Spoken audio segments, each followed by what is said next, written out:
మంచి సాంగ్స్ ఉన్నాయి. అండ్ చాలా కాలం తర్వాత ఒక కంప్లీట్ ఫ్యామిలీ ఎంటర్టైన్మెంట్ మీరందరూ చూడబోతున్నారు. సాంగ్స్ కూడా అదే విధంగా చాలా నీట్గా చాలా చాలా చాలా బాగుంటుంది. విని తర్వాత చూసి ఎంజాయ్ చేయండి. Thank you. ఆడియో చాలా బాగుంది. మేము యాక్ట్ చేసాం కాబట్టి చాలా చక్కటి పాటలు, చాలా ప్లస్ మంచి మ్యూజిక్.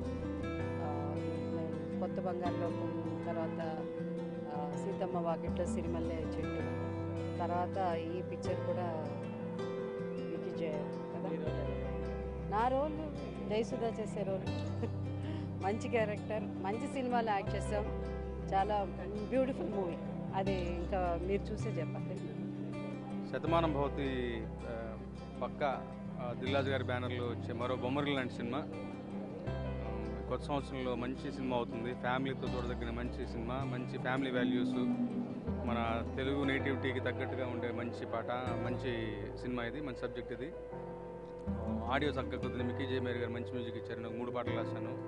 ఆడియో డెఫినెట్గా మంచి సినిమాకి మంచి ప్లస్ అవుతుంది. I wish all the very best. శతమానం భవతి. Thank you. ఎన్టీవీ ప్రేక్షకులందరికీ నమస్కారం అండి. నేను రవి. మరి శతమానం భవతి దిల్ రాజు గారి బ్యానర్లో మరి వి సతీష్ గారు తీసినటువంటి చిత్రంలో నాకు ఒక మంచి రోల్, మరి మంచి రోల్ అని కూడా కాదండి, ఒక మంచి క్యారెక్టర్, నేను చేయలేను అనుకున్న క్యారెక్టర్ని కూడా నాకు సపోర్ట్ చేసి నాకు ఒక కొత్త సినిమా అంటే బుల్లితెర నుంచి సినిమా వైపు ప్రయాణం చేయడానికి నాకు ఒక మంచి క్యారెక్టర్ ఇచ్చారు. మరి ఈ ఆడియో ఫంక్షన్ ఇందులో పాటలను కూడా చాలా బాగున్నాయి. మీరు విని ఎంజాయ్ చేస్తారు. ప్రతి కుటుంబాన్ని కలిపి ప్రతి కుటుంబాన్ని కథాంశంగా ఉండే ఈ సినిమాలో నన్ను ఒక పాత్ర ఇచ్చి భాగస్వామిగా చేసిన దిల్ రాజు గారికి, శిరీష్ రెడ్డి గారికి, డైరెక్టర్ గారికి ఈ జీవితాంతం రుణపడి ఉంటాను మనస్ఫూర్తిగా తెలియజేసుకుంటూ నేను మీ రవి. Thank you.